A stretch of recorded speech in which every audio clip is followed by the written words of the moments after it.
Hola a todos y a todas, espero que estén muy bien. Les doy una cordial bienvenida a este video en donde van a encontrar la retroalimentación de la evaluación número 2.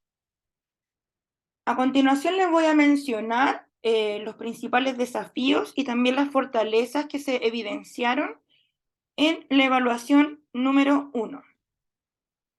Todavía no termino de revisarlos todos los trabajos, pero esto es como el panorama general que se puede evidenciar a la fecha. Les voy a mencionar los principales logros.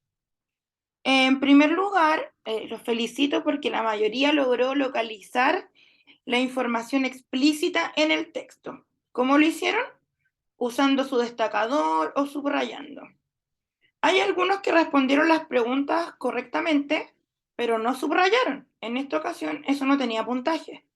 Pero los que sí lo hicieron, la mayoría tuvieron bueno todo, y quienes no lo hicieron, se equivocaron más. Sobre todo en el ítem 1, es donde evidencié que la mayoría tuvo las respuestas correctas. Y también utilizaron la estrategia que se explicó en la unidad, que es destacar o subrayar. Eso es súper importante para localizar la información, como lo mencioné anteriormente. Desafíos. Vamos a ver acá algunos desafíos que tienen.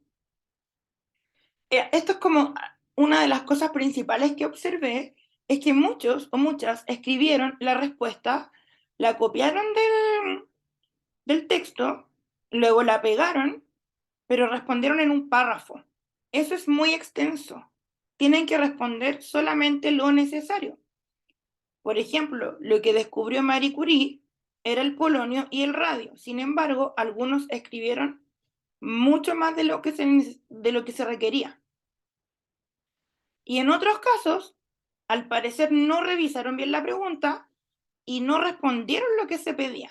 Una de esas es una pregunta del texto número 2, donde tenían que mencionar las iniciativas globales.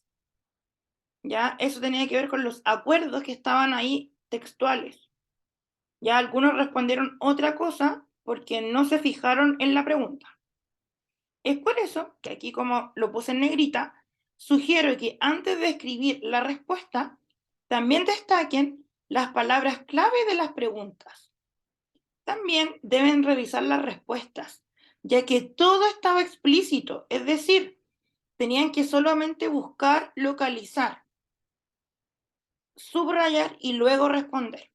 Es súper importante que apliquen estos pasos, porque a veces no es porque no sepan, sino porque no lo revisaron. Aquí el texto 1, que fue el que tuvo mayor porcentaje de logro, solamente destacar que estas eran las respuestas esperadas y que en la número 2 algunos explicaban lo que era la anemia plástica. Eso no había que explicarlo, solamente el efecto. Y algunos también solo colocaron la inflamación de las yemas de los dedos y no colocaron anemia aplástica. Los que no colocaron una de estas dos cosas, que tenían la respuesta incompleta, tuvieron 2 puntos. En la tercera, esta sí era un poquito más extensa y ahí sí servía la descripción de la universidad volante, porque la pregunta aludía a las características. En la número 4 solo bastaba con poner no admitía mujeres. Y en la número 5 aquí la mayoría lo tuvo bien, sin embargo algunos no pusieron completa la cita. Cuando están estas comillas, eso indica lo que se está diciendo y tenían que acá localizar efectivamente las palabras de los medios de comunicación, no lo que le dijeron cuando ella ganó el premio Nobel. Texto 2. Aquí están las respuestas principales. Por ejemplo, en las 7 bastaba con igual poner los gases, dióxido de carbono y metano. Algunos respondían con la misma palabra, gases. Eso estaría incompleto. Y esta es la pregunta, la número 9, una de las que tuvo mayores errores. Aquí tenían que colocar las iniciativas a nivel global. ¿Qué pasa? Que esta pregunta era explícita, pero de difícil acceso porque no estaban las mismas palabras. Aún así, al leer la pista global, ya se refería a estas iniciativas que son a nivel mundial. Los Objetivos de Desarrollo Sostenible, la Convención Marco de las Naciones Unidas sobre el Cambio Climático y el Acuerdo de París. Y en la número 10, aquí no había que escribir todos los beneficios, sino lo que aparecía textual, que es reducir las emisiones que provocan el cambio climático. Aquí les voy a dar un ejemplo de lo que podrían hacer para que les cueste menos responder preguntas explícitas. Ejemplo, acá tenemos la pregunta, ¿cuáles son los principales gases que provocan el efecto invernadero? Aquí ustedes perfectamente podrían leer la pregunta, solo eso. Yo lo que les sugiero es que las próximas veces también destaquen las palabras claves que son esenciales para poder localizar la información. Esto les va a permitir encontrar la información de mejor manera en el texto. Por ejemplo, acá tenemos estas palabras, ¿cuáles? Principales gases, provocan y efecto invernadero.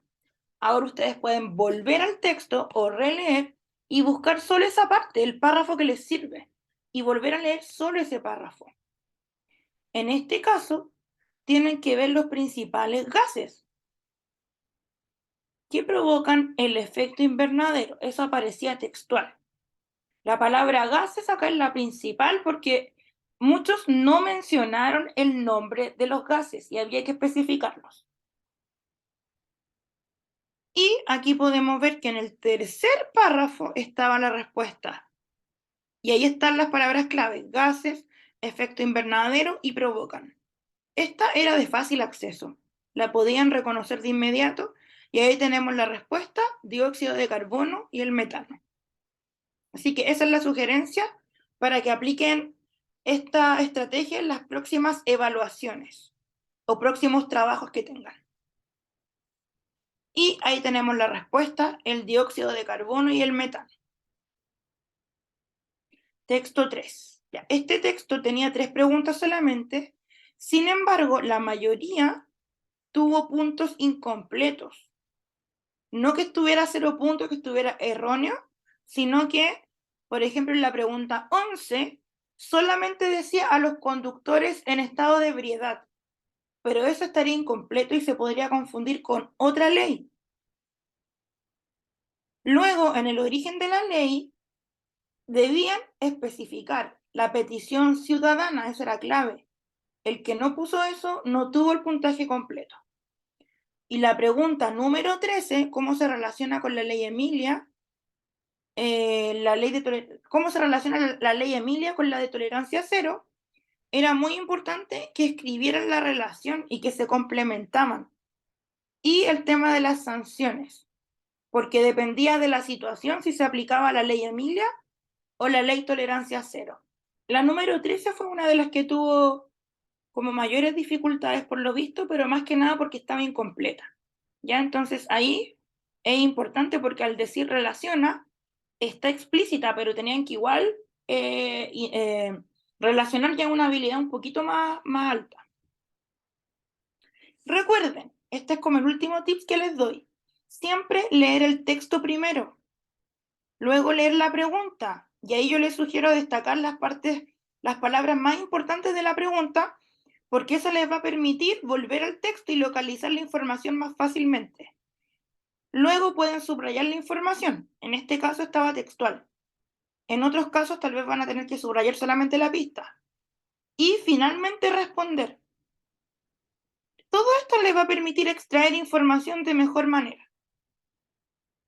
Y recuerden, aquí con esto me despido, es muy importante que recuerden que este curso es 100% online.